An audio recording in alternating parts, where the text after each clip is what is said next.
So we just finished up lab number 8, where we built a tier 0 gateway and used OSPF to send routing information back and forth between the Vios router and our gateway. Well, here in lab 9, we're going to do something awfully similar, except we're going to use BGP. Right? We're not going to use OSPF. Now, in order to do this, we're going to build a brand new tier 0 gateway with brand new uplinks. We're going to have a new uplink segment on VLAN 100 and so on and so forth. So we're going to go through the same basic process we just went through. We're just going to do it with a new gateway and configure BGP as a routing protocol instead of OSPF. So what are we going to do to prepare for the lab? Well, to prepare for the lab, we're going to make sure we have our tabs open, right? So there's our NSX manager, right? We could also go a step further and make sure that we have vSphere and maybe even a web client or a web server console rather open. These are not labeled in the lab anywhere. They're not defined in the lab anywhere yet, but they're things that we certainly might use in this whole process. Now, we're going to go back and create a new uplink segment in NSX. That's where we're going to kind of start. So we'll go ahead and open up the segments UI and add a new segment. And this one we're going to call BGP uplink. This is going to be, again, in our prod VLAN TZ transport zone. And we're going to use VLAN 100 for this segment. So we'll go ahead and save this. And no, we do not want to continue. And there is our BGP uplink, right? No connected gateway, prod VLAN TZ, no subnet set. Everything is good here. Now we're going to go back to our tier 0 gateways, and it's time to build another tier 0 gateway. I'm going to call this BGP T0 GW01. And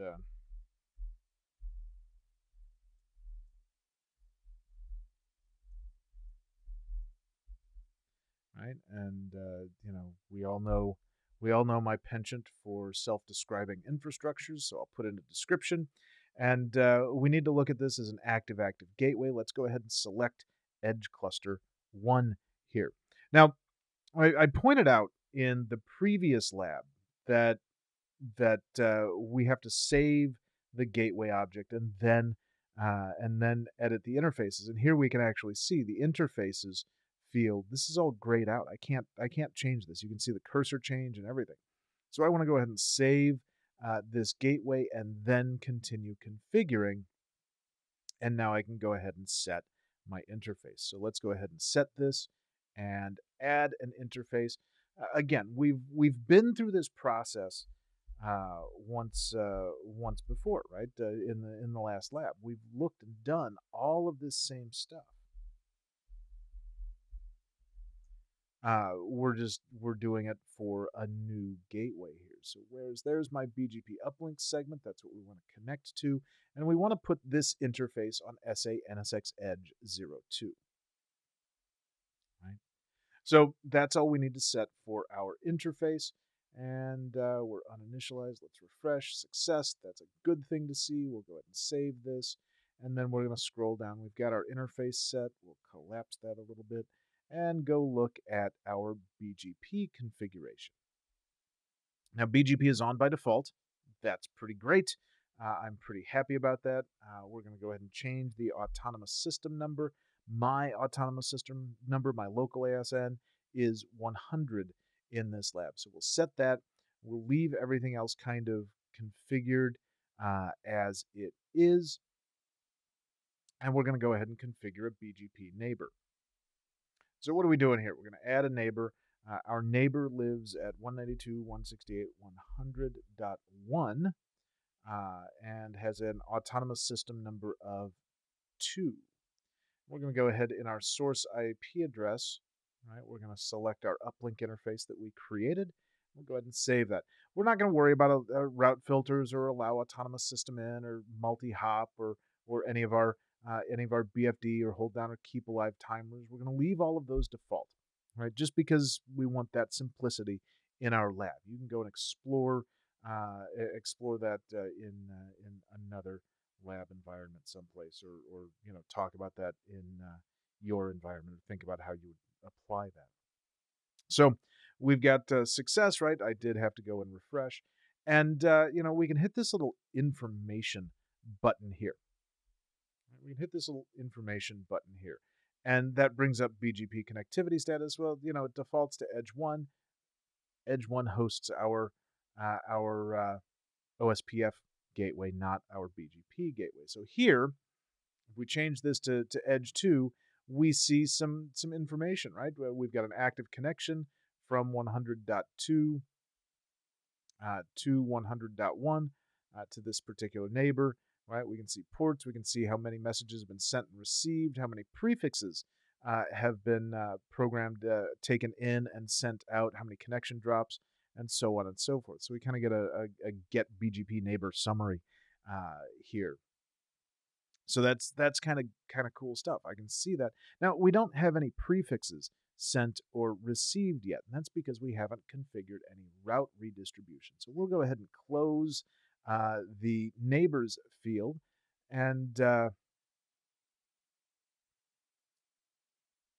then where's my route redistribution?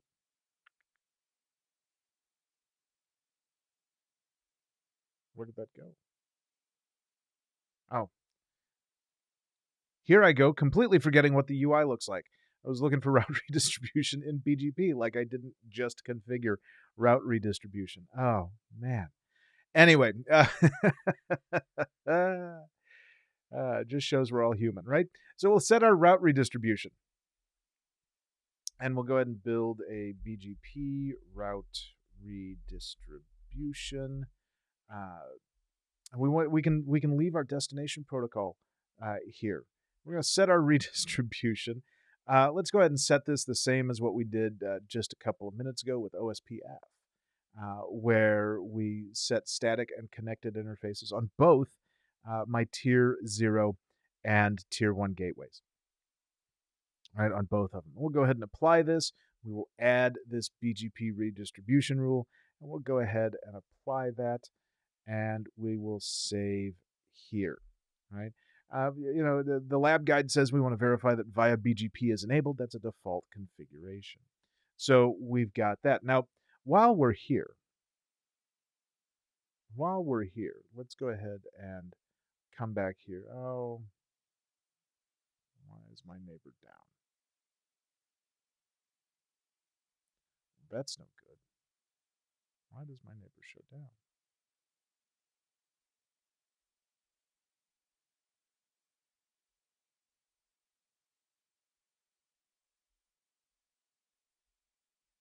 We'll go ahead and close editing here.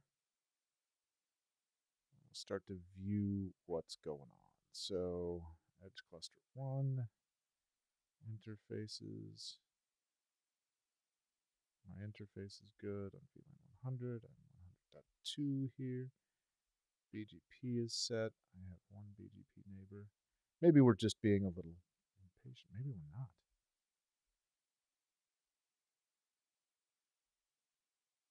We've got it established. Oh, nope.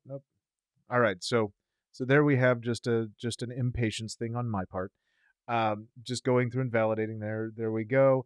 What I was looking for is prefix sharing, right? And then we've got different capabilities that are announced and negotiated, and everything that's going on there. So if I refresh that, that should. There we go. There's our success. Oh, I was worried there for a minute that maybe I had done something wrong, but no, it was just my impatience driving the concern there. So there we have it. Now we've got BGP configured. So we can go ahead and let's not only configured but working, but functioning. So now what do we need to do? Now we need to connect our tier 0 and tier 1 gateways. And we're going to take this T1GW01. Let's edit that, and let's go ahead and just change this. Let's just change this. We don't want to use the OSPF gateway now. Now we want to change that and connect that to the BGP gateway. So there we have that. That's all there is to that. Now, did that work? Well, let's go and look at the topology. Now we have some segments. Let's zoom in just a little bit here. There's my BGP uplink segment and my BGP T0GW01 device. Notice there's OSPF T0G1. We didn't delete that gateway. We just connected T1 Gateway 01 to BGP T0 Gateway 01. So that's pretty great. If we come and look at this, we can click on the gateway, and we can kind of see what's going on. Active. We can see the edge nodes that we're looking at here, which is pretty great. We can see our BGP neighbor. Right, we can see BGP is on this one. So let's select BGP neighbor, and that brings me back to my BGP neighbor. Again, we can see that same connectivity status. If we select the correct edge node, we can see what's going on, and how this is behaving. So that pops things up and does some really cool stuff for us. So we've got that. We can also look at the fabric view, and the fabric view looks a little bit different here, doesn't it? We've got our gateway and the edge node and all that, and then we've got this inter-SR domain that we're connecting to, right? And that's for our inter-SR IBGP, internal BGP connection between service routers on a BGP gateway. We didn't turn that off. It's on by default. So we'll see that, and everything should be good, right? So that's kind of something different we'll see in the fabric view here. Now we want to go ahead and test connectivity. Now I've still got my web server up and running and doing its thing, my web console. So let's come up and let's see. Can I get to 200.2? I can still get to 200.2. How about 100.2? That's if only I could type the right keys on the keyboard. Right. Remember, 100.2 is the BGP gateway. So we've got all kinds of cool connectivity there. So that's kind of working. How about going one step further? There's my desktop, right? So 172.20.10.80. We've got that. We can come back. I didn't want MT putty. I clicked on the wrong thing. Let's can I get to my web server? How about my app server? And my database server. I have connectivity. I have ping connectivity to all three of those. That's pretty great. So we're working. Everything seems just fine so far. And then in a web browser, let's go ahead and come up here. Can I get to my 3-tier application? And why, yes, I can. So that's pretty great. That takes us through lab number 9. We now have a tier 0 gateway that is running BGP. We have a tier 0 gateway from the previous lab running OSPF. We're not doing anything with that gateway right now. We're going to continue to use this BGP gateway. So that's the fun here. Now, come back the next lab after we talk about it for a little bit. The next lab is going to be all about VRF Lite. So we'll see you back in a little bit for lab 10.